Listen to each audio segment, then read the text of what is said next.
man, what happened to bass music? And you know, cause that would be back in our day. Okay. You know what I mean? Bass music, they called it booty music and all this other stuff. Man, when you go to the club used to be right.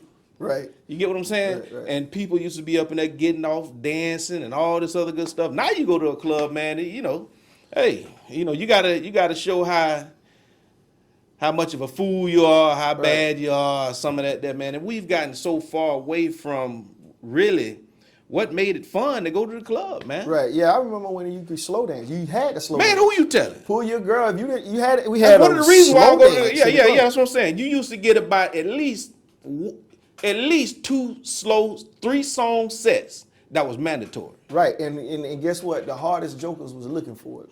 Hey, man, Everybody was looking for it. Who you 'cause telling? you dancing with her, and boy, when that No matter where you hey, at. Mr. DJ, why don't you? Boy, hey, come here. Well, I can name them. It was some Michael classics. Sterling, Knocking the boots. Lovers and Friends. Oh man, you got to get that baby. Go get her. This your time, man. And that's when you gonna get that number and write it down, and you gonna put it in your pocket and hope you get it before your mama wash them jeans the next morning. She go in there and get that laundry, and you say, "Mom, you wash them pants?" Yeah. She be like, "Yeah, what's going on?" "Oh man, I had a number in there I needed." And you like, "Oh." But you know, one thing about Tallahassee, we could get the same crew of people.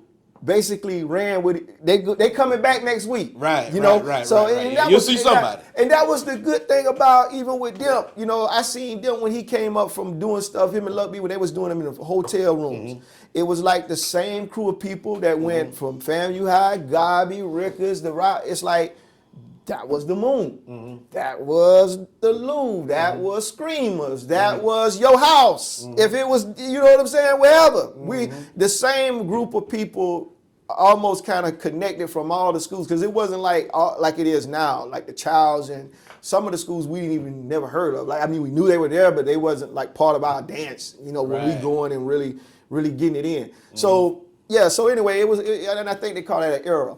But to go back to answer your question about bass music, technically it's not dead. The bass music. Oh no, it's not. Here's why I say that. In my definition and logic of it, it's beats per minute. Absolutely. When they speed up, City Girls, Summer Songs, Drake, they with the slide, the dancing. It always been like a comparison, like even the stuff they do in New Orleans, but we had a different type of funk with the loop and the break and the we had bongos. We did a lot of different things with the bass, you know, and that go back to Clay D. And Mr. Mix, some of the pioneers, you know, what's my guy, Devastator, who did it, you know, the Poison Clan, you know, the samples, we was. Boy, you talking about some golden eras for me, man.